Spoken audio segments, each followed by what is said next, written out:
Halo teman-teman, ayo tebak ini di mana? Yap, benar sekali. Ini adalah peternakan sapi perah di Indonesia.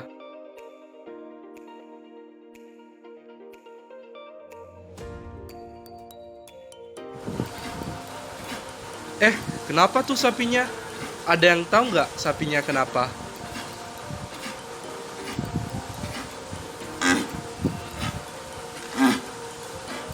Jadi, sapi yang barusan kita lihat adalah sapi yang sedang terkena heat stress. Heat stress ini adalah kondisi di mana ternak mengalami stres akibat cekaman panas ya. Jadi cekaman panas ini bisa gabungan ya antara panas, kelembaban, aliran udara dan kelembaban ya. Saya kira sudah itu menjadi satu kesatuan di dalam lingkungan mikro ternak, sehingga ternak mengalami ketidaknyamanan akibat tingginya parameter lingkungan mikro tadi, suhu, kelembaban, kecepatan angin yang rendah, dan aliran udara yang kurang. Seperti yang sudah dijelaskan oleh Bapak Dr. Ahmad Yani selaku ahli di bidang ternak sapi perah, Indonesia sendiri terletak di daerah tropis atau berada di lintang 0 derajat. Sedangkan menurut BMKG pada tahun 2020, suhu di Indonesia belakangan ini berkisar antara 34-36 derajat Celcius. Sementara itu, catatan kelembaban udara menunjukkan bahwa sebagian besar wilayah di Indonesia berada pada kisaran di atas 80% sampai 100%. Artinya, sebagian wilayah di Indonesia termasuk wilayah yang berkelembaban tinggi. Sapi perah ya, karena asalnya ini dari daerah temperate ya, jadi memang beberapa wilayah di Indonesia bisa cocok ya, bisa juga tidak ya, karena suhu untuk sapi perah terutama FH dan peranakan FH itu ditolerir dari 13 sampai 18 atau mungkin juga bisa sampai 23-24.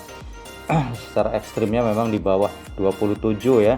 26 itu sudah mulai terpapar panas, tapi masih bisa beradaptasi. Dengan kelembaban ya, itu kalau bisa 55% memang cukup rendah, dan ini agak sulit dicapai di semua daerah Indonesia ya.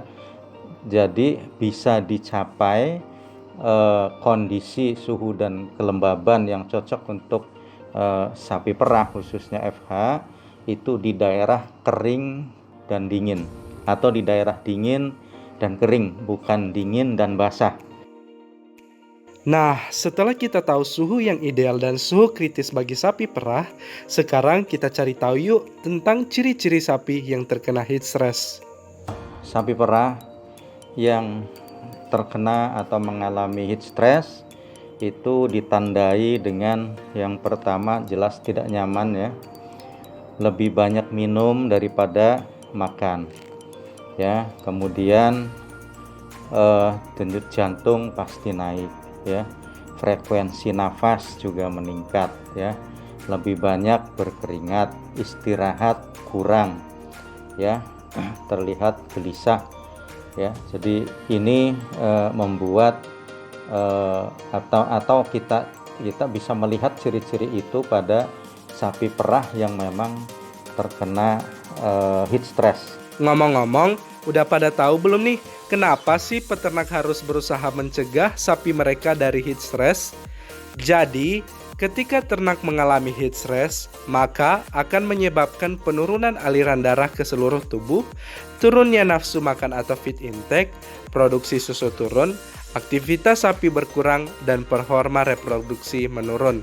Dengan begitu, peternak akan mengalami kerugian dan sapi yang terserang heat stress pasti sangat tersiksa. Maka dari itu, para peternak berusaha untuk mencegah sapi mereka dari heat stress. Ada beberapa cara yang dapat dilakukan untuk mencegah sapi dari heat stress, khususnya di Indonesia. Penasaran kan?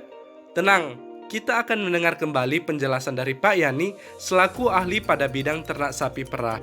Kalau kita kelompokkan menjadi dua ya, pakan dan pengendalian lingkungan ya, dari sisi pakan ya, memang perlu ditambahkan ya nutrisi yang bisa membuat atau bisa mengurangi stres ya. Yang kedua, bisa juga diberikan pakan yang dicampur dengan air dingin seperti rumput misalnya ya. Kemudian juga bisa diberikan minum air dingin. Ini bisa mengurangi tingkat stres dari sapi perah itu sendiri ya. Kemudian dari sisi pengendalian lingkungan ya, memang solusi yang paling bagus ya, itu kita tempatkan sapi perah ini kan pada kandang close house gitu ya. Beberapa perusahaan sudah mulai seperti di Greenfield ya, yang di Pasuruan itu sudah mulai menggunakan greenhouse untuk sapi-sapi yang kualitas super ya, yang produksinya tinggi ya. Kemudian yang berikutnya adalah kita bisa memodifikasi kandang ya, mulai dari pemilihan bahan atap ya, kemudian ketinggian kandang ya, termasuk membuat aliran udara secara kontinu. Ini untuk kandang yang non close house gitu ya, jadi harus direkayasa seperti itu. Jadi misalnya pemilihan bahan atap yang nilai konduktivitasnya rendah ya, itu perlu diterapkan ya. Bila perlu ada insulator ya, jadi pemisah antara panas antara atap dengan kandang, bisa juga seperti itu. Setelah mendengar penjelasan pencegahan heat stress pada ternak sapi perah di Indonesia, ternyata ada loh pencegahan yang lebih modern, yaitu dengan menggunakan teknologi water sprinkler. Toleng dan Yusuf pada tahun 2020 mengemukakan bahwa water sprinkler adalah metode yang efektif dalam mengurangi stres panas pada hewan. Manfaat water sprinkler pada ternak adalah meningkatkan penguapan air dari permukaan kulit dan menurunkan suhu tubuh, menurunkan laju respirasi, dan mempertahankan asupan pakan. Memandikan ternak pada siang hari dalam penelitian ini efektif mengurangi suhu tubuh, laju respirasi, dan denyut nadi. Sayangnya, saat ini penggunaan water sprinkler baru diterapkan di negara-negara maju. Semoga kedepannya Indonesia dapat mengadaptasi penggunaan metode yang lebih modern agar pencegahan yang dilakukan dapat lebih efektif. Sekian dari kelompok 1, semoga informasi yang kami sampaikan dapat bermanfaat dan mudah dipahami. Sampai jumpa.